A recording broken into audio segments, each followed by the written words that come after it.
नमस्कार मित्रांनो, वारकरी संप्रदायाचा पाया रचणारे संत ज्ञानेश्वर महाराज यांचे थोरले बंधू आणि गुरु संत निवृत्तीनाथ महाराज यांच्या एका सुंदर अभंगाचा अर्थ आज आपण पाहणार आहोत।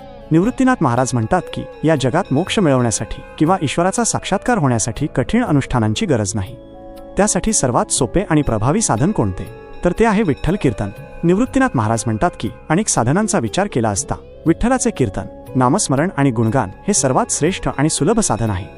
परमेश्वरापर्यंत पोहोचण्यासाठी कोणी योगाभ्यास करतो, कोणी तपश्चर्या करतो, पण कलियुगात सामान्य माणसासाठी नामसंकीर्तन हेच सर्वात मोठे साधन आहे। विठ्ठलाच्या नामात अशी शक्ती आहे की ती तुम्हाला भवसागरातून पार करते। विठ्ठल कीर्तन भक्तांसाठी संजीवनी, जीवनदान देणारे समान आहे आणि त्यातूनच अंतरात्म्यात रमणाऱ्या आत्माराम म्हणजेच ईश्वराचा अनुभव येतो। ज्याप्रमाणे मृतप्राय माणसाला संजीवनी मंत्राची गरज असते, तसे संसारात अडकलेल्या जीवासाठी विठ्ठल नाम हे नवजीवन देणारे आहे। जेव्हा भक्त तल्लीन होऊन कीर्तन करतो तेव्हा त्याला बाहेरच्या जगाचा विसर पडतो आणि स्वतःच्या अंतरातच परमेश्वराचा साक्षात्कार होतो। ज्याप्रमाणे एखाद्या तहानलेल्या माणसाला केवळ पाण्याचा विचार करून समाधान मिळत नाही, तर ते प्राशन करावे लागते, त्याचप्रमाणे केवळ देवाचा विचार करून उपयोग नाही, तर कीर्तनाद्वारे त्याचे नाम मुखात घेतले की भक्तीची तहान भागते आणि आत्मसुख मिळते। साखरेचे वर्णन करण्यापेक्षा ती जिभेवर ठेवली की तिची गोडी कळते।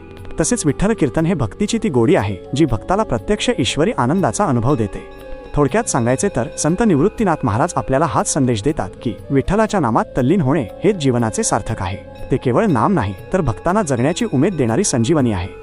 या संपूर्ण अभंगाचा भावार्थ जाणून घेण्यासाठी चॅनेलला सबस्क्राइब करा व बेल आयकॉनला दाबून नोटिफिकेशन ऑन करा, जेणेकरून नवीन व्हिडिओ आल्यावर आपणास पूर्वसूचना मिळेल। धन्यवाद। रामकृष्ण हरी।